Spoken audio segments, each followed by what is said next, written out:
Today, we're going over the story of a man who stole a god's throne and did it so quietly that history almost forgot to write it down.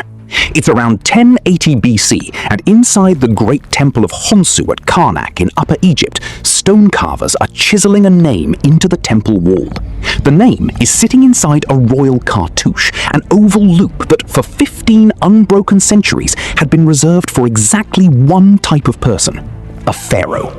A living god. The man whose name is going into that cartouche is not a pharaoh. He's a priest. His name is Herihor, and by the time those carvings are finished, he'll have done something no one in Egypt ever managed through war, conspiracy, or revolt. He'll have taken everything without asking. To understand how he got there, you need to understand what Egypt looked like in the years leading up to 1080 BC. Because the Egypt of Herihor's rise wasn't the Egypt of Ramesses the Great. That Egypt, the one with a full treasury, a unified army, and a pharaoh whose name alone made foreign kings nervous, was already gone. The new kingdom had been bleeding out for decades. A string of weak pharaohs had drained the treasury on foreign campaigns that won nothing lasting. Nubian territories that had supplied Egypt with gold for generations were slipping out of Egyptian control. Tomb robbing had become so widespread that the state launched official investigations and discovered that the workers paid to guard the royal tombs were the ones doing the robbing. The army was overstretched, the administration was fractured, and sitting on the throne through all of it was Ramesses XI, a man who'd inherited a title that was worth less with every year he held it. Zoom out for a moment to the wider world watching Egypt during this period.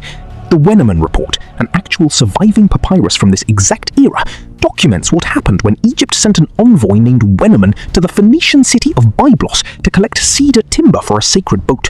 A routine diplomatic mission, the kind Egypt had run for centuries on the strength of its name alone. I am here on behalf of Amun, Lord of the Gods. I require timber for the sacred bark. Egypt requests your cooperation. Who are you exactly? Egypt sends me a nobody with empty hands and expects timber? Where are the ships? Where is the silver? Your pharaoh's name means nothing to me. Sit outside and wait. I represent the greatest civilization on Earth. You represent a civilization that used to be great. There's a difference. Wait outside. Weneman waited for months. He eventually got his timber, but only after begging, improvising payment, and suffering repeated humiliation. He wrote the whole thing down. The document survived. It's one of the clearest pictures historians have of exactly how far Egypt's international standing had collapsed. Not through any single catastrophe, but through decades of slow decline. This was the Egypt Herihor was operating in. And Herihor understood it better than anyone, because Herihor controlled the one institution that had actually gotten stronger while the pharaoh got weaker. The Temple of Amun at Karnak wasn't just a religious site, it was the largest landowner in Egypt. At its peak, the temple complex controlled roughly a third of all cultivated land in the country, hundreds of thousands of cattle, entire fleets of ships, and a workforce that dwarfed most armies. The priests of Amun didn't just pray, they administered an economic empire. Herihor had been climbing the ranks of that institution his entire career.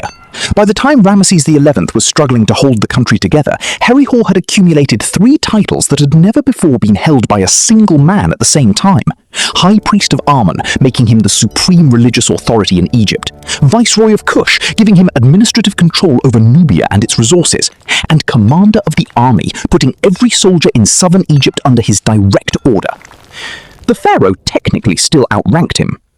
In theory.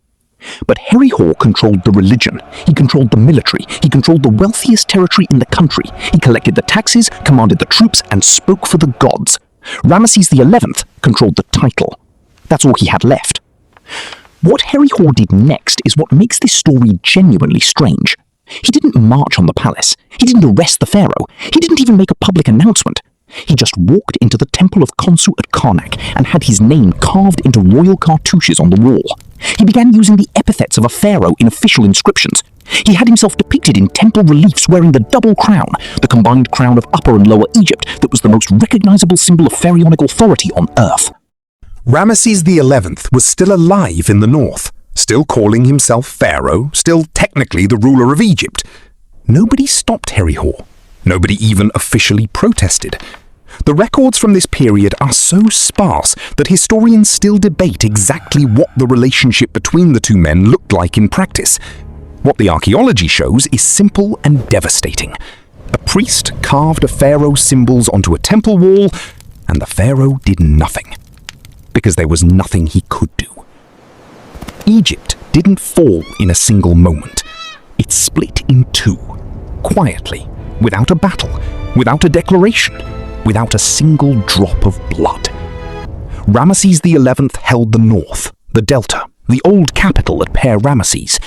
Herihor held the south, Thebes, Karnak, Nubia, the army, the gold, the grain. Two men. One called himself a pharaoh. The other didn't need to. Ramesses XI died around 1077 BC. With him died the New Kingdom, the last great unified era of ancient Egyptian civilization, a period that had lasted nearly 500 years. No new pharaoh was able to reunify Egypt the way it had been. The country that had built the pyramids, held off the Hittites, and filled the ancient world with its name was now two separate power zones, and the priest's zone was the one with real power. After Herihor, the position of High Priest of Amun became hereditary. His successors continued to rule the south as a parallel dynasty of priest-kings. Egypt wouldn't be truly reunified again for centuries. The third intermediate period had begun, not with a bang, but with a stone carver's chisel on a temple wall. The history books remember Ramesses the Great, who built monuments across Egypt and carved his victories into every surface he could find.